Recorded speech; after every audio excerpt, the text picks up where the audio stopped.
ఒక సొసైటీలో ఉన్నాం. ఆ సొసైటీ యొక్క కట్టుబాట్లు ఉంటాయి. కట్టుబాట్లు అంటే చట్టాలు ఉంటాయి. నువ్వు ఎలా బిహేవ్ చేయాలో ఉంటుంది. అవన్నీ తెలుసుకోవాల్సిన బాధ్యత ఉంటుంది. నువ్వు నాకు హక్కులు, నీకు హక్కు అంటే తెలియదు, బాధ్యత అంటే తెలియదు. నీకు బాధ్యత లేని సమాజం బిడ్డ అని నేను భావిస్తున్నాను. ఎటువంటి బాధ్యత లేదు. 130 మంది 1,30,000 కుటుంబాలు ఉన్నటువంటి పోలీస్ డిపార్ట్మెంట్ ఈ సమాజాన్ని ఆర్డర్గా పెట్టడం కోసం అనునిత్యం ప్రతిరోజు ప్రతి క్షణం పనిచేస్తా ఉంది. నీలాంటి వీరులు శూరులు చాలా మంది వచ్చారు, కాలగర్భంలో కలిసిపోయారు. నువ్వేదో సినిమాలో డైలాగులు వేసి అది లేదు ఇది లేదు చేస్తే మొత్తం నీ రీళ్ళన్నీ కట్ అయిపోతాయి. నీ రీళ్ళన్నీ కట్ చేస్తాం. ఒక్క పోలీసు కూడా నీ దగ్గర రావద్దని మేము చేసినాం అనుకో, ఎట్లుంటుంది? రేపు నువ్వు పబ్లిక్లో తిరగలుగుతావా? ప్రైవేట్ సైన్యాన్ని పైవాళ్ళను నల్ల బట్టలు వేసుకుని ఆయనకి ఏం తెలుసు? ట్రైనింగ్ చేసింది ఆయన. చట్ట ప్రకారం ఆయనకు ఉందా? చట్ట ప్రకారం ఆయనకు తుపాకులు పట్టుకుని నీ వెనకాల పబ్లిక్ని దొమ్మిలకు ఉసుకొల్పే అధికారం ఉందా మీకు? లేదు. చక్కగా సన్నాయి నొక్కులు నొక్కుతా ఉన్నారు అక్కడ వచ్చి. మీరు అసలు రెస్పాన్సిబిలిటీ లేదు నీకు, పబ్లిక్ రెస్పాన్సిబిలిటీ లేదు. వచ్చినావు ఈ జూబ్లీ హిల్స్ లాంటి తెలంగాణ గడ్డకు హృదయం లాంటి జూబ్లీ హిల్స్ లా రూపాయలు ఖర్చు పెట్టకుండా భూములు చేయాల్సి వచ్చినాయి మీకు. అయ్యి పబ్లిక్ పైసలు, ప్రజల యొక్క సొమ్ము. నువ్వు ఒక ఇండస్ట్రీని డెవలప్ చేస్తావని చెప్పి మీకోసం మా త్యాగాల మీద మేము ఇచ్చిన సొమ్ము తీసుకున్నారు. ఎంజాయ్ చేయండి, కట్టుకున్నారు, రిలీజ్ అయిందా ఉండండి. కానీ మీరు అక్కడ ఎటువంటి దుర్మార్గాలు చేస్తున్నారు అంటే అడిగేటోడు లేడని, క్వశ్చన్ చేసేటోడు లేడని మీ ఇష్టం వచ్చినట్టు నాటకాలు చేసుకుంటూ పోతే సమాజం ఊరుకో. ముఖ్యంగా ఎవడో ఒకడిగా కడుపు మండుతుంది.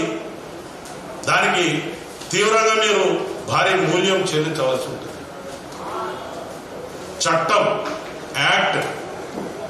చట్టం తెలుసుకుని చట్టాన్ని గౌరవిస్తూ చట్ట పరిధిలో ఉంటేనే ఈ దేశంలో పౌరుడవుతావు. లేకపోతే ఈ రాజ్యంలో నీకు ఎటువంటి స్థానం ఉండదు. నాకు కొమ్ములు ఉన్నాయి, లేకపోతే నాకు అపరిమితమైనటువంటి పవర్స్ ఉన్నాయి, నాకు తుపాకులు ఉన్నాయి, కత్తులు ఉన్నాయి, కటారులు ఉన్నాయి అంటే ఏం జరిగింది? మొన్న మీ సోదర సభ్యులు ఇచ్చిన తుపాకులు వాపసు ఉంచుకున్నారు. పబ్లిక్ అన్రెస్ట్ అయితే ఏమైంది? మీకు ఊర్లో పెట్టి పారిపోవాల్సిన పరిస్థితి వచ్చింది. మీరు చక్కగా ఉన్నారు, మీరు కోర్టు తలుపు తట్టారు. మీరు కోర్టు యొక్క నిబంధనలను తూచా తప్పకుండా పాటిస్తూ మీరు చట్టబద్ధమైనటువంటి జీవితాన్ని గడిపితే ఎవరికి అభ్యంతరం లేదు. పొద్దున్న లేచి టీవీ పెట్టగానే వాడిని తిట్టాడు, వీడిని తిట్టాడు. ఏంటిదండి ఇది? What is this? We are in the society. నువ్వు ఏమనుకుంటున్నావు? నీ పైవానికి ఎవడి ముందు చూపిస్తున్నావు? నీ ఇంట్లో నీ కాంపౌండ్ లోపల చూపించాలి. ఎట్లా మీరు చట్ట పరిధిలో ఉన్నటువంటి అంశాల మీద స్పందిస్తారు? ఎట్లా మీరు ఇది కాదు అని చెప్తారు? మీ దగ్గర ఏమి ఏజెన్సీ ఉంది? ఈరోజు డెమోక్రసీకి దేవాలయం లాంటి మన అసెంబ్లీలో ఒక వ్యక్తి ఒక చిన్న కేసు గురించి 1 గంట ప్రజా ధనం వృధా అయిందనంటే మీరు ఈ రాష్ట్రాన్ని ఏ స్థాయిలో ఇబ్బంది పెడుతున్నారో అర్థం చేసుకోండి. అన్ని పనులు ఇచ్చిపెట్టుకుని ఇది ఇట్లాంటిది ఒక కామన్ కేసు. అది నువ్వు చట్టపరంగా నువ్వు నిర్దోషమైతే ముద్దాయి ఉన్నావు, నీకు ప్రొసీడింగ్స్ ఉంటాయి. దాని ప్రకారంగా నువ్వు వెళ్ళాలి, లా ప్రకారంగా నడుచుకోవాలి, తీపించుకోవాలి. నీ మీద కేసు లేదు. కానీ నువ్వు ఇట్లా పబ్లిక్లో రచ్చరచ్చ చేసి నేను డబ్బులు ఇస్తున్నా, ఎవడికి కావాలా నీ ముష్టి? నువ్వు 10 కోట్లు ఇచ్చి 50 కోట్లు ఇచ్చి 100 కోట్లు ఇచ్చినా పోయిన ప్రాణాన్ని తిరిగి తీసుకురాగలుగుతావా? మళ్ళా ఒక్కొక్కడు సన్నాయి నొప్పులు నొక్కుతా ఉన్నారు. పోలీసు వాళ్ళు మంచిగా ఉన్నంతసేపు మంచుకుంటారు. మాకు కానీ కష్టం కలిగి మమ్మల్ని కానీ తీవ్రమైనటువంటి మీ పదజాలంతో ఇబ్బంది పెట్టారంటే మాత్రం ఎక్కడెక్కడ ఏమేమి కట్ చేయాలని అన్ని కట్ చేస్తాం. Be careful my dear friends. మీరు చట్టాన్ని ఉల్లంఘించడానికి ప్రయత్నం చేస్తేనే మీరు ముద్దాయిలైపోయారు. దానికి చట్టపరమైనటువంటి శిక్షలకు మీరు అర్హులవుతారు. కాబట్టి నేను ఇంకొక విషయం కూడా చెప్తాను. మీరు ఇంటి నుంచి బయటకు వెళ్ళేటప్పుడు, బయట నుంచి ఇంటికి వచ్చేటప్పుడు ఒక రకరకాల కాన్వాయ్లు దర్పం ప్రదర్శిస్తూ ఉంటారు. ఆ దర్పం కూడా అవసరం లేదు. సైలెంట్ పోయి ఎవరు చాలా మంది ఉన్నారు. చిన్నప్పుడు మీరు ఏం సినిమాలు తీస్తున్నారండి? సమాజానికి ఉపయోగపడే సినిమాలు తీస్తున్నారా? భారతదేశ కీర్తి ప్రతిష్టలు ఇనుమడింపజేసే సినిమాలు తీస్తున్నారా? రైతు కుటుంబం సినిమా తీస్తున్నారా?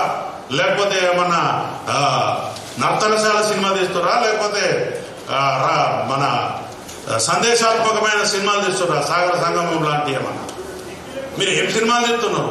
దొంగతనం ఎట్లా చేయాలి, లంగతనం ఎట్లా చేయాలి, ఎట్లా మారిపోవాలి? కనీసం మహిళలు అంటే మీకు గౌరవం కూడా లేదు. మహిళలు అంటే గౌరవం కూడా లేదు నీకు. ఇంతవరకు ఎవరు అడిగి ఉండడు ఈ ప్రశ్న. నువ్వు హీరోయిన్ పట్టుకుని ఏమంటావు? అరే 1000 రూపాయలు అయితే అది ముద్దు వేస్తే అడుగురా అంట. ఇదే నువ్వు నేర్పించేది? ఏం నేర్పిస్తున్నావు సమాజానికి?